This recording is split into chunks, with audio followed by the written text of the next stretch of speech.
जय श्री राम। कैसे हैं आदरणीय मित्रों आप? मैं लक्ष्मीपुत्र डॉक्टर कुमार गणेश जयपुर बीकानेर से प्रणाम। ये आज के इस वीडियो का शीर्षक देखकर आपके मन में एक बात आती तो होगी ना कि भाई हमने तो कहीं पढ़ा नहीं, कभी सुना नहीं कि दिलीप साहब की किसी से लड़ाई हुई हो। साथी कलाकार से, किसी भी कलाकार से, किसी भी निर्माता से, निर्देशक से, फाइनेंसर से या किसी टेक्नीशियन से, डिस्ट्रीब्यूटर से भी हमने तो नहीं सुना, नहीं पढ़ा। मैं कहूँगा बिल्कुल सही बात है। मैं आपकी बात से सहमत हूँ। मैंने भी ऐसा कहीं पढ़ा नहीं, कहीं सुना नहीं।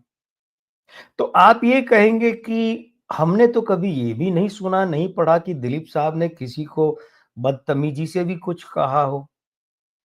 तो मैं कहूँगा हाँ, मैंने भी कहीं नहीं पढ़ा, कभी नहीं सुना।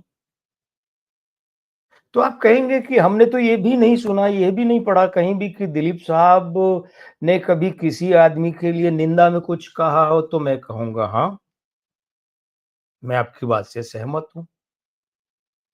तो फिर आप ये कहेंगे जब दिलीप साहब इतने प्यारे इंसान थे, तो फिर डॉक्टर साहब आप ये क्या बात कर रहे हैं वीडियो के शीर्षक में कि दिलीप कुमार ने एक बड़े निर्देशक को पटक कर सीने पर चढ़ गए। अब ये सब तो लड़ाई के लक्षण है भाई। लड़ाई तो उनकी कभी किसी से हुई नहीं और ये आप ये लड़ने की बातें क्यों कर रहे हैं कि दिलीप साहब की फला निर्देशक से लड़ाई हुई और उसे पटक लिया और छाती पे भी चढ़ गए।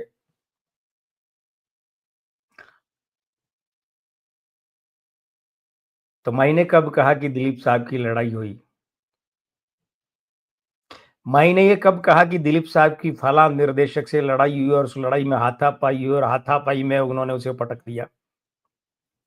मैंने तो नहीं कहा।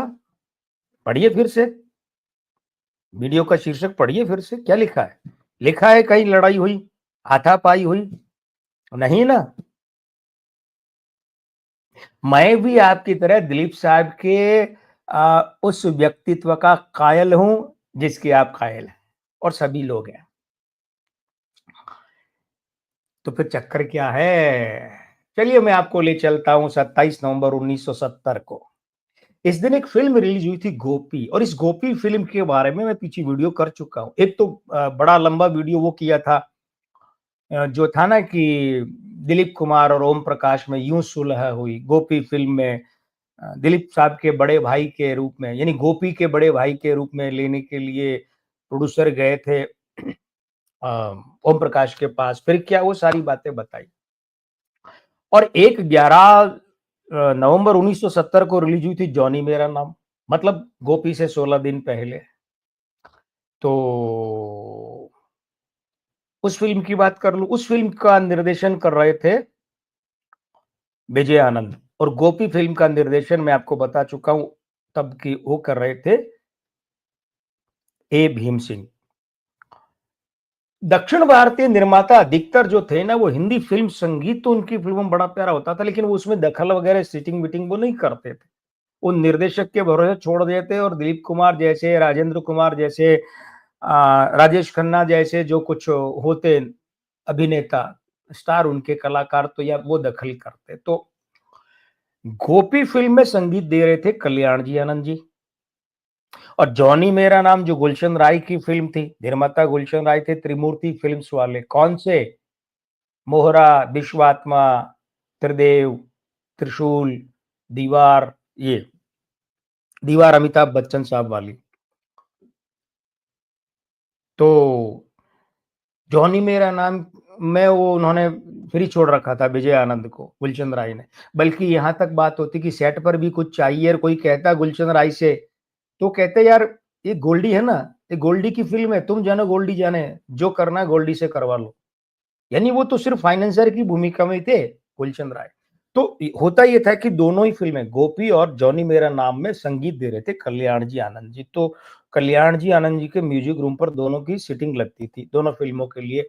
तो जॉनी मेरा नाम के लिए तो विजय आनंद यानी गोल्डी जाते थे और दिलीप कुमार जो है वो कभी कभार गोपी फिल्म के गानों की सिटिंग के लिए आ जाते थे।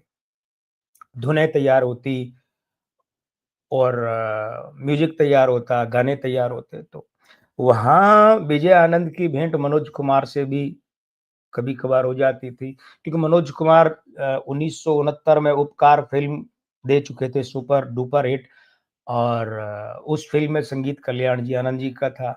फिर वे पूरब और पश्चिम तैयार कर रहे थे, तो इसमें भी कल्याण जी आनंद जी का संगीत था। हालाँकि मनोज कुमार साहब के यहाँ कल्याण जी आनंद जी की मात्र यही 2 शुरुआती फ़िल्में हैं बतौर अ, फ़िल्मकार। बाद में फिर एलपी आ गए, फिर उत्तम जगदीश आ गए। तो कभी-कभार प्रकाश मेहरा भी वहाँ मिल जाते थे। हसीना मान जाएगी सुपरहिट फ़िल्म देने के बाद वे आगे के काम में लगे हुए थे। तो हुआ ये कि एक दिन की बात है, कल्याण जी आनंद जी के म्यूजिक रूम पर वे बैठे थे, दिलीप साहब बैठे थे, विजय आनंद यानी गोल्डी भी बैठे थे। इन लोगों के बीच में गप्पें चल रही थी, मज़ाक चल रहा था, और दिलीप साहब विजय आनंद को उनके बचपन से जानते थे, ये देव का भाई है। वो बड़ी कद्र भी करते थे विजय आनंद की प्रतिभा की। ये इस बात से सिद्ध होता है कि वो तेरे घर के सामने देख के उन्होंने सराहा, ठीक है? उसके बाद जब बात आई तो नूतन और देव साहब की फ़िल्म थी, तो उसे उन्होंने काला पत्थर क्षमा कीजिए काला बाज़ार को सराहा, और गाइड तो दिलीप साहब ने अलग से उसके प्रिंट मँगवा कर देखी भाई, और ये विजय आनंद को भी पता था, और दिलीप साहब इस गाइड फ़िल्म के निर्देशन की तारीफ़ भी कर चुके थे। तो जानते थे विजय आनंद को। तो सब लोग वहाँ बैठे थे। बैठे तो दिलीप साहब ने कल्याण जी से कहा, "कल्याण जी, आप नहीं जानते ये लड़का क्या चीज़ है।" किसके बारे में कह रहे थे? विजय आनंद के बारे में। कल्याण जी, आप नहीं जानते ये लड़का क्या चीज़ है। तो कल्याण जी बोले, "मुझे पता है। ये लगता तो छोटा-सा है, पर इसके अंदर बहुत कुछ छिपा है।"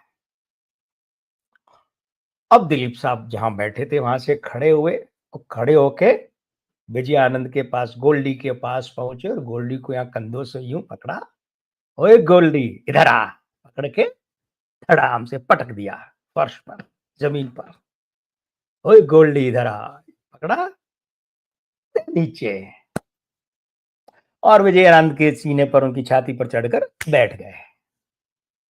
बोले, "बताओ, तुम मेरे साथ फ़िल्म कब बनाओगे? तुम मेरे साथ फ़िल्म बनाओगे या नहीं?" धमकाने लगे विजय आनंद को दिलीप साहब। क्या कह रहे थे? "बताओ, तुम मेरे साथ फ़िल्म कब बनाओगे? और तुम मेरे साथ फ़िल्म बनाओगे या नहीं?" विजय आनंद नीचे लेटे हुए थे, छाती पे वो पठान चढ़ा हुआ, पठानी शरीर, पठानी जकड़ और पकड़ हाथों की। अरे बोले, "आप जब कहेंगे, यूसुफ भाई, आप सिर्फ़ हुक्म कीजिए, मैंने कब मना किया है? आप जब भी मुझे याद करेंगे, मैं आपके सामने हाज़िर हो जाऊँगा।" तो वहाँ नीचे पड़े-पड़े ही वो ऐसे। तो दिलीप साहब बोले, "तुम कैसे गीत फ़िल्माते हो? तुम कैसे सोचते हो? और कैसे आइडिया तुम्हारे मन में आते हैं? सब मुझे बताओ।" देखिए, कितनी बड़ी तारीफ़ का क्या सरल अंदाज़ है। गोल्डी बोले, "आप पहले मुझे छोड़िए तो।" दिलीप साहब उनकी छाती से, सीने से हटे, उतरे, और यूँ-यूँ करके चल बिठा दिया। विजय आनंद की जो जीवनी अनीता पाध्य जी ने लिखी, उसमें विजय आनंद कहते हैं कि मैं बड़ा भाव विभोर हो गया। मैं जिस दिलीप कुमार को देख रहा था, ये वे सुपरस्टार दिलीप कुमार नहीं थे। ये बहुत बड़े एक्टर अभिनेता दिलीप कुमार नहीं थे। ये इंडस्ट्री पर राज करने वाले दिलीप कुमार नहीं थे। एक बालक दिलीप कुमार थे। निश्चल बच्चे वाली बात। क्या ज़रूरत थी दिलीप साहब को ये ऐसे अनौपचारिक ऐसा करने की? हल्का-फुल्की बात कर लेते, हल्की-फुल्की बात करके मज़ाक कर ले, नहीं साहब, दिलीप साहब निश्चल आदमी थे। और देखिए, ये उनका बड़प्पन है कि गोल्डी की तारीफ़ की विजय आनंद की, लेकिन किस अंदाज़ में? क्योंकि पूरी फ़िल्म इंडस्ट्री मानती थी कि विजय आनंद का जो फ़िल्म के गाने फ़िल्माने का तरीका है ना, बड़ा लाजवाब। मैं अगर इस पर बात करने आ जाऊं तो एक एक गाने पर एक एक दो दो घंटे का वीडियो बना दूं, आप कभी कहेंगे तो कर भी दूंगा। तो फिर गोल्डी हिंदी फिल्मों के आज तक के सबसे बढ़िया स्क्रीन प्ले राइटर, पटकथा लेखक, सबसे बढ़िया, उनसे बढ़िया कोई नहीं। और सबसे बढ़िया संवाद लेखकों में से एक, ये भी ध्यान दीजिए। तो साहब बड़े लोग थे, किसी की तारीफ भी करते तो उसका अंदाज भी अलहदा होता था। क्या जानदार ढंग से तारीफ की दिलीप साहब ने, बड़े लोगों की बड़ी बातें, दिल खुश हो जाता है ऐसे लोगों की ऐसी बातें कर। और हाँ भाई, मेरा और मेरे किस्सों का दिल तो तब और भी खुश हो जाता है जब आप वीडियो पसंद करते हैं। आप और किन विषयों पर, किन लोगों के बारे में किस्से सुनाना चाहते हैं, कमेंट सेक्शन में जरूर लिखिए, अपनी राय लिखिए। ये वीडियो अच्छा लगा तो पसंद कीजिए, हमारे वीडियो अच्छे लगते हैं मतलब कि मेरे और मेरे किस्सों के वीडियो, तो चैनल सब्सक्राइब कीजिए। नहीं भी लगते हैं तो आशीर्वाद तो बनाए रखिए, हमारे लिए वही बहुत है, उसी से काम चला लेंगे भाई। तो अब मैं लक्ष्मीपुत्र डॉक्टर कुमार गणेश, जयपुर बीकानेर से लेता हूं विदा।